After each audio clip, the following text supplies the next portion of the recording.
Have you ever wondered why some women live alone? No boyfriend, no partner, not even seeming like they're looking for one.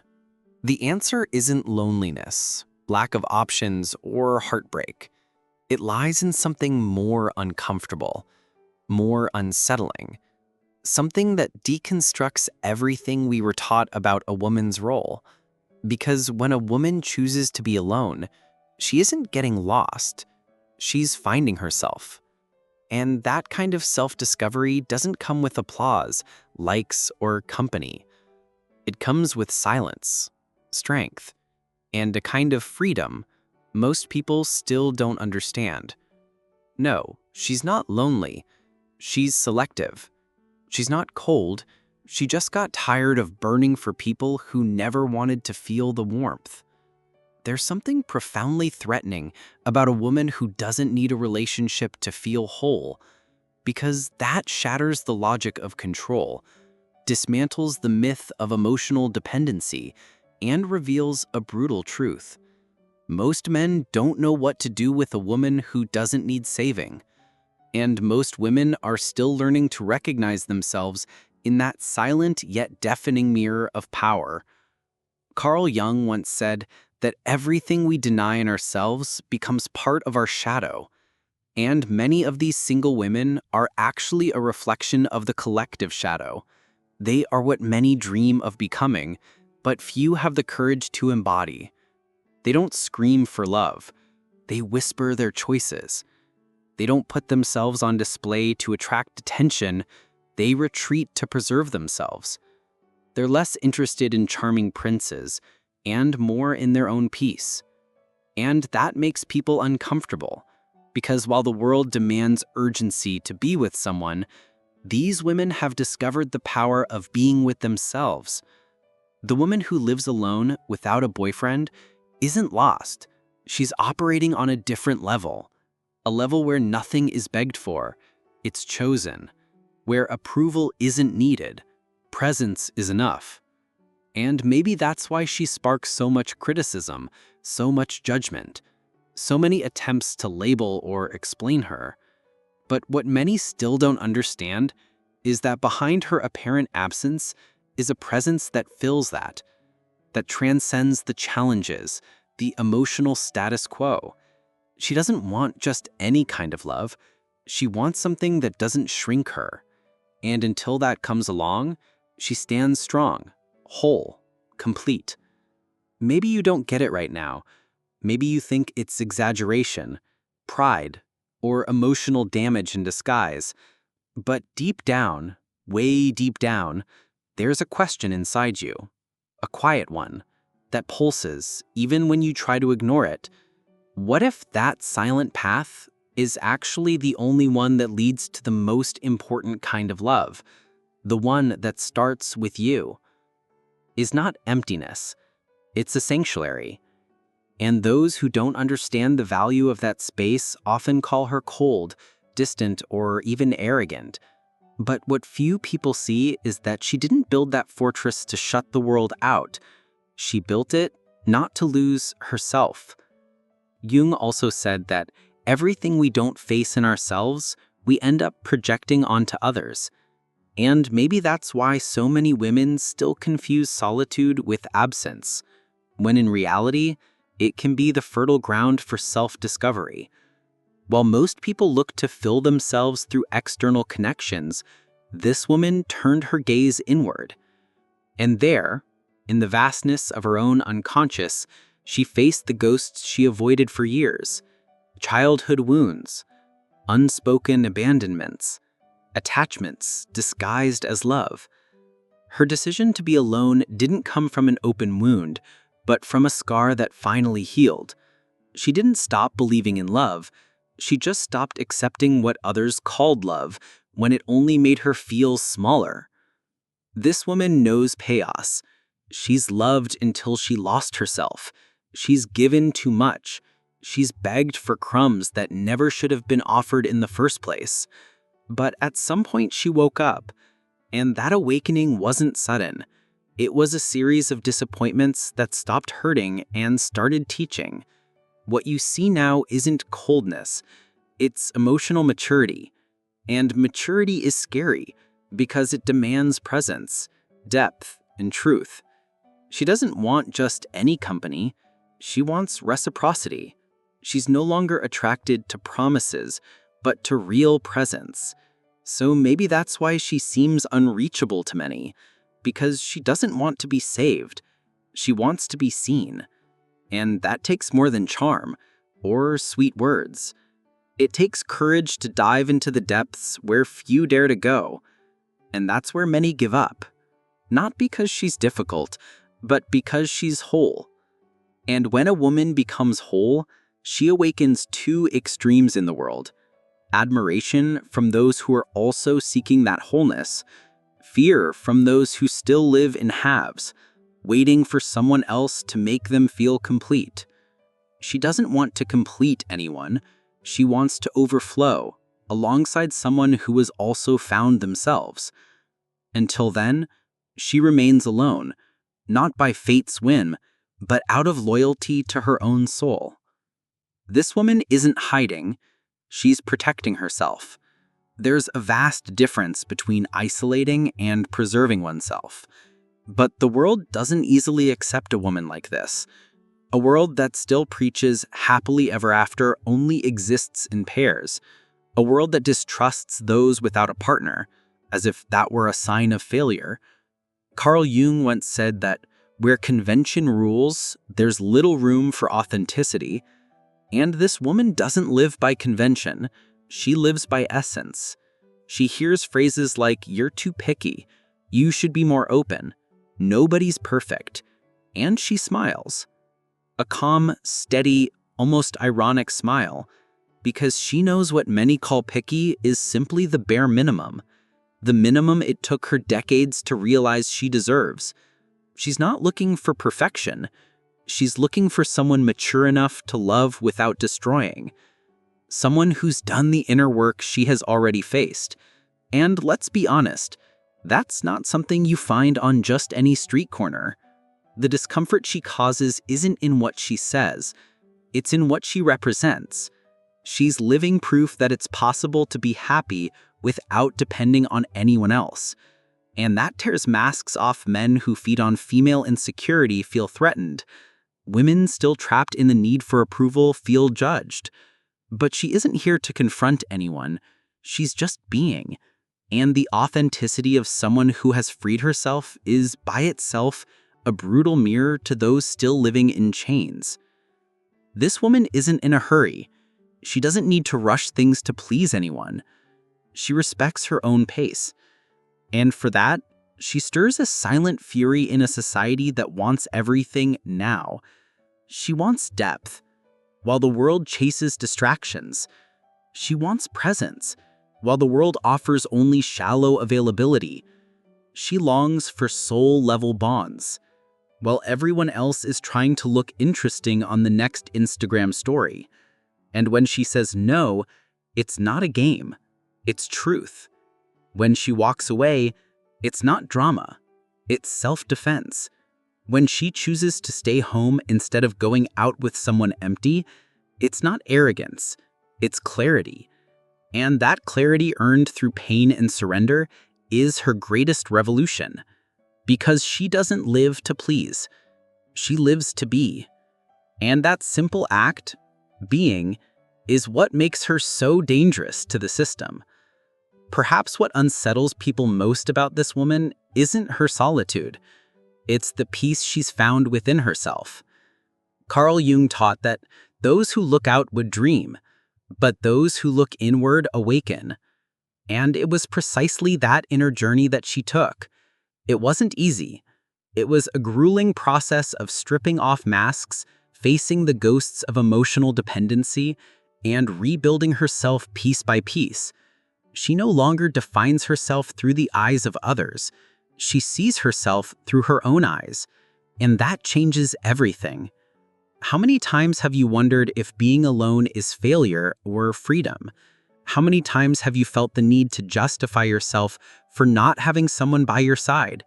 This woman has felt that too. She once thought there was something wrong with her for being alone in a world that idolizes couples, even unhappy ones. But one day she understood it's better to be alone than to be invisible in a relationship. And that day, she made a pact with herself. Never again would she accept less than what she truly deserves. Her path is not a straight line. There are days of doubt, moments of nostalgia, nights of deep silence. But there's also a strength that grows with each decision made in awareness. She learned that true love doesn't cage, doesn't consume, doesn't manipulate.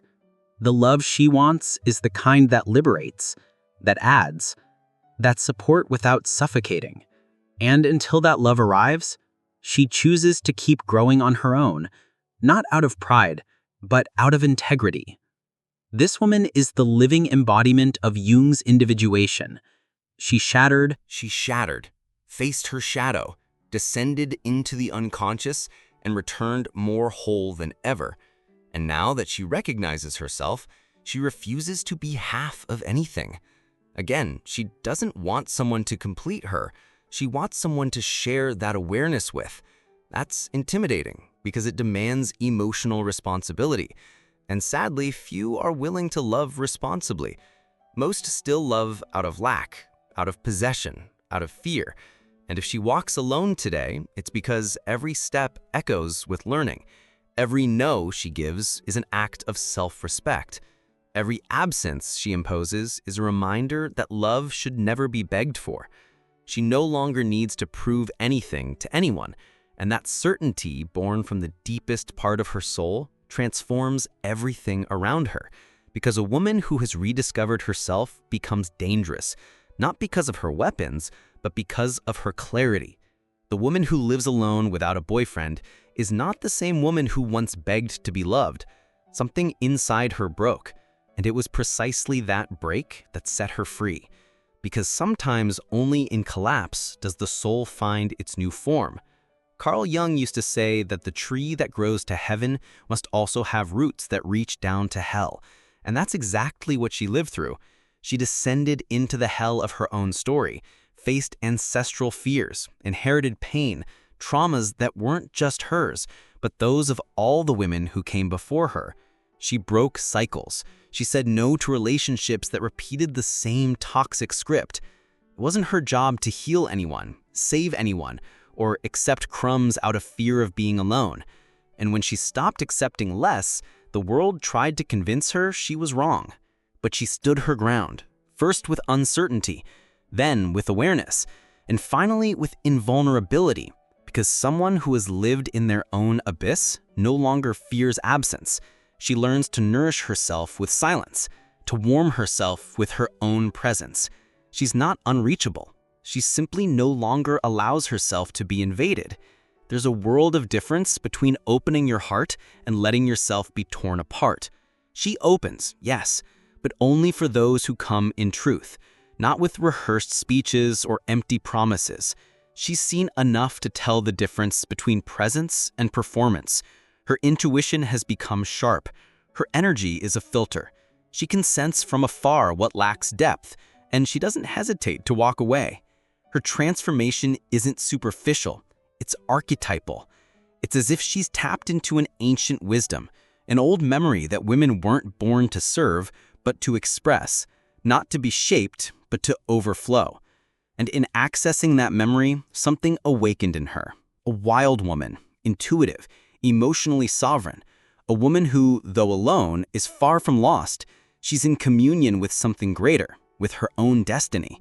And no matter how much they try to reduce her with labels, cold, difficult, distant, nothing sticks because she no longer lives to fit in. She lives to expand. She no longer fights for attention. She radiates presence. She's no longer waiting to be chosen. She does the choosing. And that reversal of logic confuses those who still try to control the feminine. But she's no longer there. She's already crossed the threshold.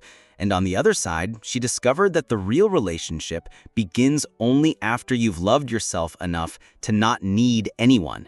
There's something sacred about the way she walks through the world. She doesn't need applause or public validation. Her confidence is quiet, and it's in that silence that her true strength lives. said that everything we face within eventually becomes our destiny. And perhaps that's why this woman, in choosing herself again and again, has become the author of a destiny that few can understand, but many secretly envy. She no longer tries to fill voids with promises or convince anyone that she deserves love. She doesn't beg for space in anyone's life, because she's learned that presence should never be begged for. It should be invited. And when the invitation doesn't come from truth, she simply declines. She doesn't react with anger or bitterness. She steps away with the dignity of someone who's gotten lost too many times to let the same wound happen again. What few people understand is that this woman still longs for love. She still wants to be held, touched, chosen. But she wants it without losing herself, because she spent too long trying to squeeze into molds too small for the soul she carries. Now she only offers herself where there's room to be whole. And that requires a level of maturity that goes far beyond romance. It requires awareness. It requires having faced one's own shadow and still choosing to love. She's not looking for fairy tales. She's looking for a solar alliance, a connection where there's no domination or submission, where both can grow beside each other without dimming their colors, silencing their pain, or shrinking their dreams. And if that seems too much for some, so be it, because she'd rather wait than survive on emotional crumbs. And to many, that sounds like arrogance, but it's really just self-love in its purest form. We are witnessing a new archetype of woman, a woman who has walked away from the superficial and dived into the depths, who got tired of being merely desired and chose to be respected, who chose to be alone, not because she gave up on love, but because she began to understand that real love never demands self-denial. And when a woman understands that, her whole world begins to change. She doesn't need to raise her voice to be heard. Her presence speaks before any words. Wherever she goes, the energy shifts, like something in the room realigns subtly, but unmistakably. This isn't mysticism, it's energy. It's the weight of someone who has already faced the most brutal inner wars and chose to return in peace. Not because she conquered all her fears, but because she learned to live with them without being defeated. Carl Jung would say she found wholeness, not by eliminating opposites, but by integrating them. This woman doesn't reject love. She simply learned not to submit to unbalanced relationships, where one must dim so the other can shine. She doesn't need to be edited. A love where she can be both shadow and light, laughter and tears, silence and storm, because she realized that those who only love the pretty parts haven't yet learned what love truly is, and those who demand constant sweetness still don't understand the beauty of bitterness, so necessary for growth. She's too whole to settle for halves, too free to accept prisons disguised as care, too sensitive to endure shallow bonds, and at the same time strong enough to keep choosing this path even when it hurts, even when it's lonely, even when it's misunderstood. That is the journey of an awakened soul, giving up instant validation in exchange for deeper truth. Deep down, the world fears women like her, women who don't need applause, women who don't bow, women who refuse to be molded because they challenge invisible structures, question old patterns, and break silent emotional contracts that once said a woman only has worth if she is with someone. And when she breaks those contracts, when she rewrites her own narrative, she inspires others. And that, for the system, is dangerously revolutionary. So she continues, sometimes with tears in her eyes, sometimes with her chest held high, but always with her feet firmly on the ground, because now she knows she's not alone. She's with herself. And after everything she's lived through, that is more than enough. And the love that comes after that won't be salvation. It will be celebration. It won't come to fill her. It will come to overflow. When a woman chooses to walk alone, the world rushes to convince her she's making a mistake. But deep down, she feels something aligning within her. It's not pride or rebellion. It's a rare kind of wisdom that can only be born in silence. The same wisdom Jung called individuation, the process of becoming fully who you are, without masks, without compromise. And when that happens, nothing outside her has more power than the truth that pulses inside her chest. That truth doesn't need to shout. It can show itself in the way she quietly closes a door without resentment, and how she withdraws when the environment no longer nourishes her, in the way she smiles in peace even with no one by her side, because she discovered that being alone is not a punishment, it's a vow of loyalty to her own soul. And the soul of an awakened woman does not submit, does not dim, does not beg. It simply is enough. The world will keep trying to tell her she's missing something. It will keep offering distractions, plastic princes, love made for display. But she's already seen behind the curtain. She's already understood it's not about finding someone, it's about never losing yourself again. And when that realization blooms, everything changes. Desire becomes discernment, lack becomes choice, waiting becomes a path. And what once hurt now teaches. What once bound now sets free. You can feel it deep inside, that stirring, that spark. Maybe it's a memory, an old wound, a nostalgia that never made sense. Maybe it's the image of a woman you once knew or the woman you've become. In either case, something within you is asking to be seen more clearly, something that no longer fits in old molds, something that, if you let it, could completely transform how you relate to love, to others, and most importantly, to yourself. That woman who lives alone is more than just someone who doesn't fit the mold. She is a living symbol of emotional freedom, that it's possible to rebuild without hurry, without fear, and without needing to prove anything to anyone. She doesn't walk ahead of anyone, but she doesn't follow either. She carves her own path, unique, inviolable, and along that journey, she lights little fires for others who are waking up too. If something inside you was touched by this story, maybe it's because deep down, you too are ready for a new kind of love. A love that begins with reconciliation with yourself. A love that feeds on silence, presence, and truth. A love that can't be negotiated, begged for, or disguised. And if that love hasn't come yet, maybe it's because you first needed to become the woman who no longer accepts less than she deserves. And if this message found you at the right moment or awakened someone you forgot was living inside you, then I invite you not to keep it to yourself. Share this video with other women who need to remember their own strength. Like it, comment, and subscribe to this channel, not out of impulse, but out of choice. Because when something touches the soul, the least we can do is let it keep resonating within us and through us.